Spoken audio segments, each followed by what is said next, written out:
வணக்கம். மாலை முரசு செய்திகளை விரிவாக பார்ப்பதற்கு முன் தலைப்புச் செய்திகளை பார்க்கலாம். கலிங்கப்பட்டினத்திற்கு கிழக்கே நிலை கொண்டுள்ள குறைந்த காற்றழுத்த தாழ்வு பகுதி அடுத்த 24 மணி நேரத்தில் வடக்கு ஒடிசா, மேற்கு வங்கம் கடற்கரை பகுதிகளில் ஆழ்ந்த காற்றழுத்த தாழ்வு மண்டலமாக வலுப்பெறும் என கணிப்பு.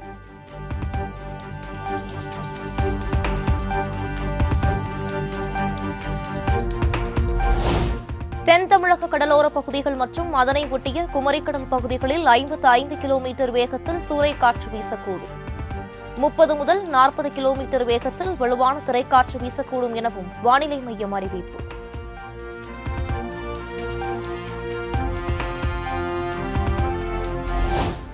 தமிழகம், புதுச்சேரியில் வரும் 14ஆம் தேதி வரை லேசானது முதல் மிதமான மழைக்கு வாய்ப்பு. சென்னை மற்றும் புறநகரில் இடி மின்னலுடன் கூடிய மிதமான மழைக்கு வாய்ப்பு.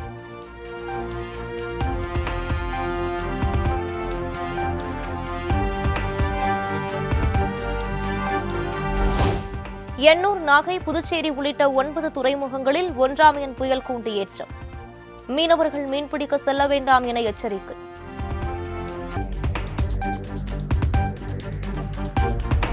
சென்னை நடிகர் சங்க பொதுக்குழு கூட்டத்திற்கு சைக்கிளில் வருகை தந்து பொதுச் செயலாளர் விஷால் உடல் ஆரோக்கியத்திற்காக சைக்கிளில் வந்ததாக பேட்டி. நல்ல விஷயம் தானே, ஆரோக்கியத்துக்கு நல்லது. எனக்கு வண்டி, அதான் சொன்னல, வண்டியில போறதை விட சைக்கிள்ல போறது தான் எனக்கு ரொம்ப சந்தோஷம்.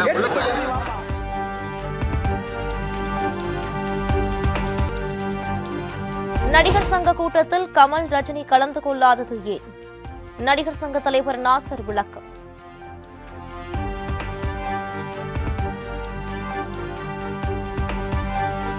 நடிகர் சங்க சட்ட விதிகளுக்குட்பட்டு தற்போது இருக்கக்கூடிய உறுப்பினர்களின் பதவிக்காலம் நீட்டிப்பு. நடிகர் சங்க பொருளாளர் கார்த்தி மாலை முரசு தொலைக்காட்சிக்கு பிரத்யேக பேட்டி. ஆரம்பிக்கிறதுக்கே மே மாதம் ஜூன் ஆயிடுச்சு. பேங்க்லேருந்து கடன் வாங்கியிருக்கோம். ஸோ இந்த நிர்வாகம் இருந்து கட்டி முடிக்கணும், அப்புறம் வாங்கியிருக்கிற கடனை திருப்பி அடைக்கணும். அதுக்காக பெரிய பொறுப்பு இந்த நிர்வாகத்துக்கு இருக்குது. ஸோ அந்த பெரிய நம்பிக்கையும் எங்கள் மேலே இருக்குது. ஸோ இதை முடிச்சு காமிக்க வேண்டியது எங்களோட பொறுப்பாக இருக்குது. நன்றி. ஆமாம் ஆமாம் ஆமாம் ஏற்கனவே விஜயகாந்த் சார் பீரியடில் அந்த மாதிரி நடந்திருக்கு. மெம்பர்ஸே நீங்கள் இன்னொரு 3 வருஷம் இருந்து முடிச்சு கொடுத்துட்டு போங்கன்னு சொல்லியிருக்காங்க.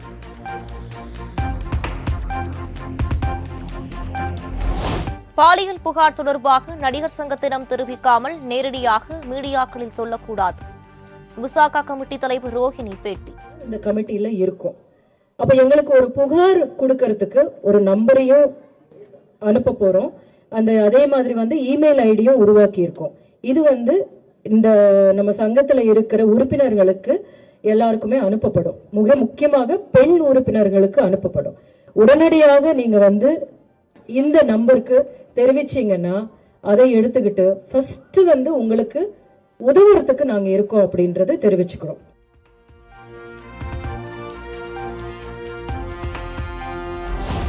மலையாள திரையுலகை போன்று தமிழ் திரையுலகத்தில் பாலியல் தொல்லைகள் இல்லை என நடிகைகள் ஷர்மிளா, ரிஷா விளக்கம். ஹேமா கமிட்டியை போன்று தமிழ் திரையுலகத்திற்கு கமிட்டி வேண்டாம் என திட்டவட்டம்.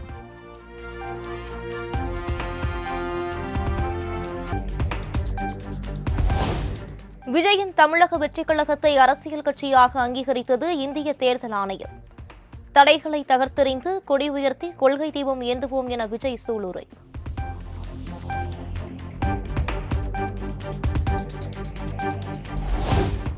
தமிழக வெற்றிக் கழகத்தை அரசியல் கட்சியாக அங்கீகரித்த இந்திய தேர்தல் ஆணையம். தமிழகம், புதுச்சேரியில் தமிழக வெற்றிக் கழகத்தினர் கொண்டாட்டம்.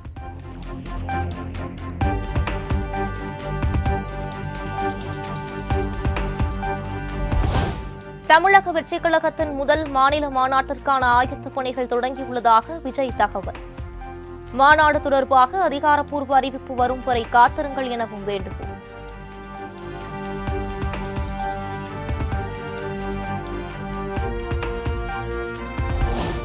விஜயின் மாநாடு வெற்றி பெற விசிக தலைவர் திருமாவளவன் வாழ்த்து. அனைத்து அரசியல் கட்சிகளும் மாநாடு நடத்தும் போது சந்திக்கும் பிரச்சனைகளையே விஜயும் சந்திப்பதாக கருத்து. பதில் கேட்பது, விளக்கம் கேட்பது வாடிக்கையானதுதான்.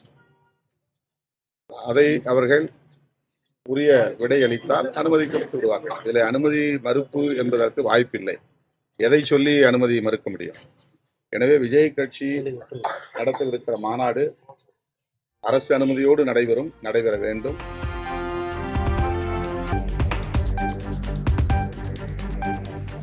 தேமுதிக தமிழக வெற்றிக் கழகம் இடையே கூட்டணியா என்பது குறித்து விஜயிடம்தான் கேட்க வேண்டும் என பிரேமலதா விஜயகாந்த் விளக்கம்.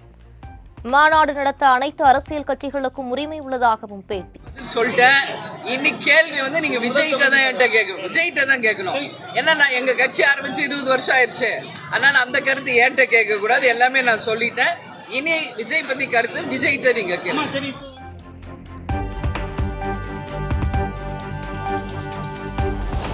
தமிழகத்தின் பல்வேறு பகுதிகளில் உள்ள நீர்நிலைகளில் கரைக்கப்பட்ட விநாயகர் சிலைகள் ஊர்வலத்தை முன்னிட்டு பலத்த காவல்துறை பாதுகாப்பு.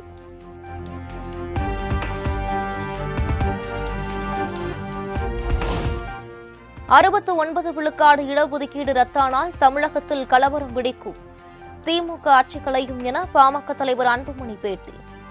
முதலமைச்சர் மு.க.ஸ்டாலினுக்கும் சமூக நீதிக்கும் சம்பந்தம் இல்லை எனவும் ஆவேசம்.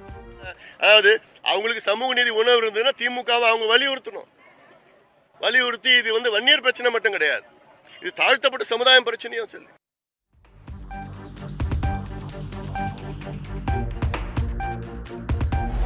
புதுக்கோட்டை மீனவர்கள் 14 பேருக்கு செப்டம்பர் 20ஆம் தேதி வரை நீதிமன்ற காவல். எல்லை தாண்டி மீன்பிடித்ததாக கடந்த 6ஆம் தேதி கைது செய்யப்பட்ட நிலையில் இலங்கை நீதிமன்றம் உத்தரவு.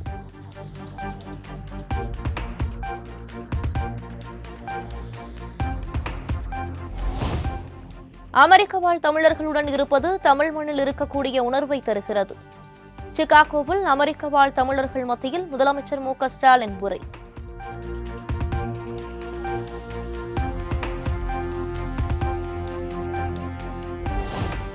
சிகாகோ நகரில் வெள்ளமென தமிழர் திரண்ட காட்சியில் தமிழினம் மேலெழுந்து வந்த வரலாற்றை கண்டேன்.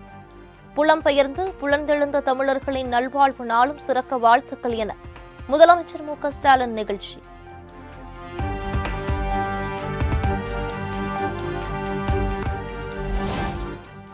முதலமைச்சரின் வெளிநாடு முதலீடு குறித்து வெள்ளை அறிக்கை வெளியிட வேண்டும், எதிர்க்கட்சித் தலைவர் எடப்பாடி பழனிசாமி வலியுறுத்தல்.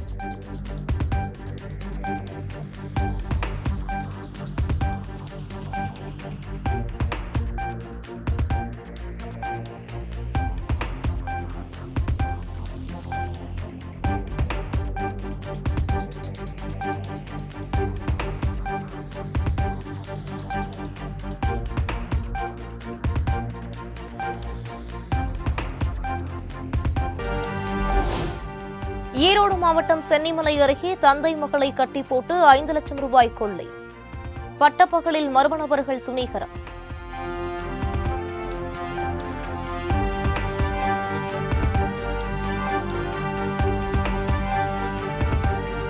சித்தர்கள் கூறியதன் அடிப்படையில் பிரசங்கம் செய்ததாக மகாவிஷ்ணு வாக்குமூலம். மாணவர்களை நல்வழிப்படுத்தும் விதமாகவே பேசியதாக நீதிபதி முன்பு விளக்கமளித்ததாகவும் தகவல்.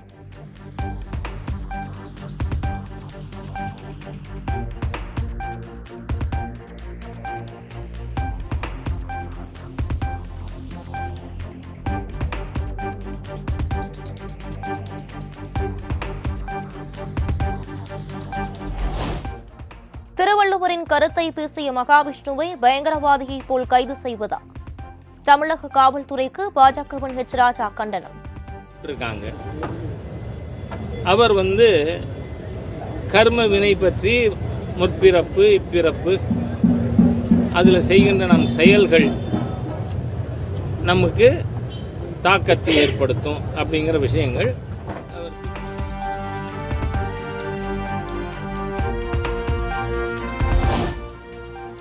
வந்தே பாரத் ரயிலை நான் தான் ஓட்டுவேன், சட்டையை கிழித்துக் கொண்டு புரண்ட லோகோ பைலட்டுகளின் வீடியோ வைரல்.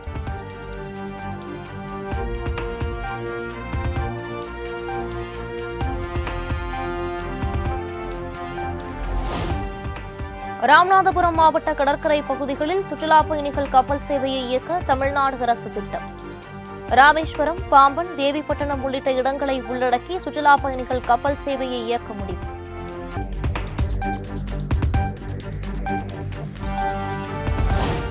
வெளிநாடு சென்ற இந்தியா திரும்பிய இளைஞர் ஒருவருக்கு குரங்கம்மை பாதிப்புக்கான அறிகுறி கண்டுபிடிப்பு.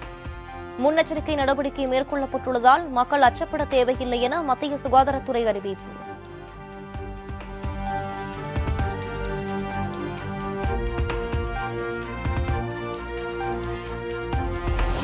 ஆர்ஜிகர் மருத்துவ மாணவி படுகொலையில் உரிய நீதி வழங்க வலியுறுத்தல்.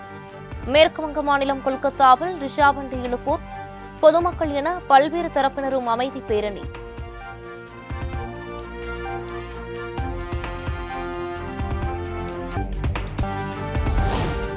மணிப்பூர் மாநிலத்தில் மீண்டும் வெடித்தது வன்முறை. துப்பாக்கிச்சூடு நடத்தப்பட்ட நிலையில் முதலமைச்சர் பிரேம்சிங் அம்மாநில ஆளுநரை சந்தித்து அவசர ஆலோசனை.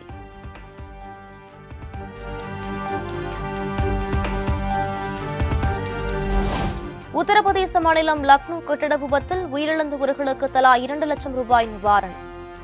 படுகாயமடைந்தவர்களுக்கு 50,000 ரூபாய் வழங்கப்படும் என்றும் பிரதமர் மோடி அறிவிப்பு.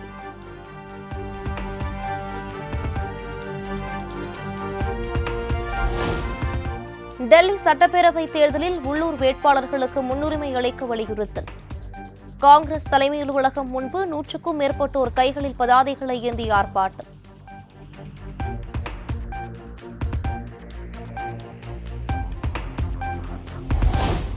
மூன்று நாள் பயணமாக அமெரிக்கா சென்றடைந்தார் மக்களவை எதிர்க்கட்சித் தலைவர் ராகுல் காந்தி. டெக்சாஸ் விமான நிலையத்தில் இந்திய வம்சாவளியினர் உற்சாக வரவேற்பு.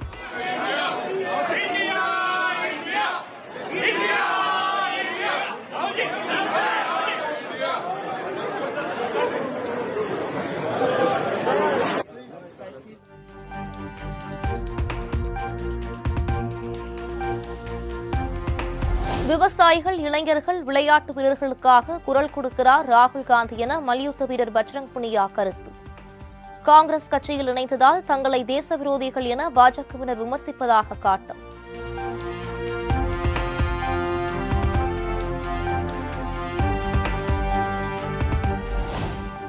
ஹரியானா சட்டப்பேரவை தேர்தலில் மகத்தான வெற்றி பெறுவேன். ஜூலானா சட்டப்பேரவை காங்கிரஸ் வேட்பாளரும் மல்யுத்த வீராங்கனையுமான வினேஷ் போகத் உறுதி.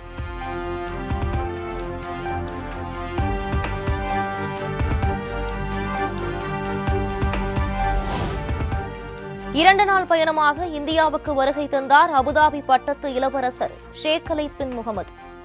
இருதரப்பு நல்லுறவு குறித்து பிரதமர் நரேந்திர மோடியுடன் நாளை முக்கிய பேச்சுவார்த்தை.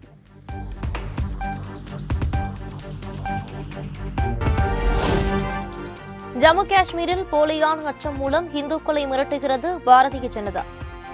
தேசிய மாநாட்டு கட்சித் தலைவர் ஃபரூக் அப்துல்லா குற்றச்சாட்டு.